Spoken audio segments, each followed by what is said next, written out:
Hello বন্ধুরা, আজকে আমি বাড়িতে ঘুগনি আর নানপুরি করেছিলাম। তো সেই ভিডিওটাই তোমাদের সাথে শেয়ার করছি। ভালো লাগলে তোমরাও বানাতে পারো আমার মতো করে। প্রথমে আমি সব কিছুই রেডি করে নিয়েছি ঘুগনির জন্য। তো তারপরে আমি কড়াই গরম করে তাতে সর্ষের তেল দিয়েছি আর তার মধ্যে দিয়ে দিচ্ছি ফোড়ন, তেজপাতা, শুকনো লঙ্কা আর গোটা গরম মশলা, সঙ্গে একটু জিরে। এখন দিয়ে দিচ্ছি পেঁয়াজ কুচি। পেঁয়াজটা হালকা একটু ভেজে নিয়ে তার মধ্যে দিচ্ছি রসুন বাটা, আদা বাটা আর জিরে বাটা।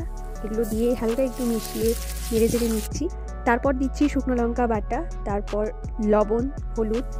মশলাটা হালকা একটু কষিয়ে নিয়ে তারপরে তার মধ্যে আগে থেকে সেদ্ধ করা আলু টুকরো করে কেটে নিয়েছি, সেটাই দিয়ে বেশ ভালো করে কষিয়ে নিচ্ছি।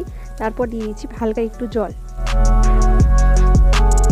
সব কিছু ভালো করে কষিয়ে তার মধ্যে হালকা একটু পরিমাণ মতো চিনি দিচ্ছি আর তারপরে দিচ্ছি আগে থেকে সেদ্ধ করা মটর আর বড় ছোলা। তো তারপরে দিচ্ছি কাঁচা লঙ্কা।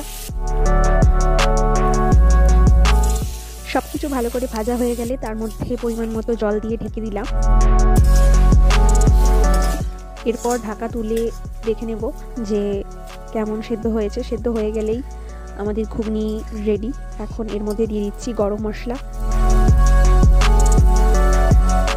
বাস, আমাদের ঘুগনি রেডি। নামিয়ে নিলাম ঘুগনি। এবার এখন ময়দাটা মেখে নেব। আর প্রথমেই নিয়ে নিচ্ছি পরিমাণ মতো ময়দা, তার মধ্যে দিচ্ছি পরিমাণ মতো লবণ, চিনি, খাওয়ার সোডা আর পরিমাণ মতো টক দই। আর তাতে দিয়ে দিচ্ছি হালকা সাদা তেল। এবার ময়দাটাকে ভালো করে মেখে নেব।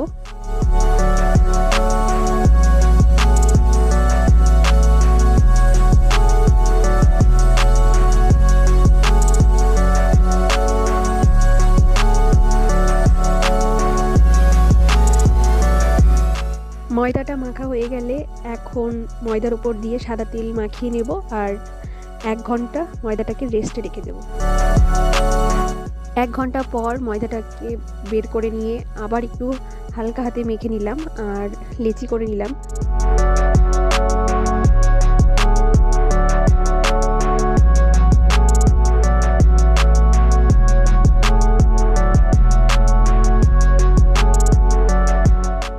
এবার ভাজার পালা নানপুরি। তো দেখতে পাচ্ছ আমি বেলে নিচ্ছি আর এদিকে কড়াইয়ে সাদা তেলে নানপুরি দিয়ে দিলাম আর কেমন ফুলে উঠেছে দেখতেই পাচ্ছ তোমরা।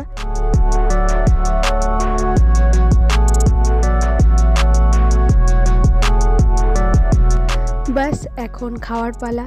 একদিকে ঘুগনি, গরম গরম নানপুরি আর স্যালাড। বাস, খাওয়াটা বেশ জমে যাবে। তো তোমরাও ট্রাই করতে পারো। ভালো লাগলে অবশ্যই লাইক কমেন্ট করো। যারা নতুন প্লিজ চ্যানেলটিকে সাবস্ক্রাইব করে দিও। দেখা হচ্ছে তোমাদের সাথে আবার নতুন কোনো ভিডিওতে। আজকের মতো টাটা।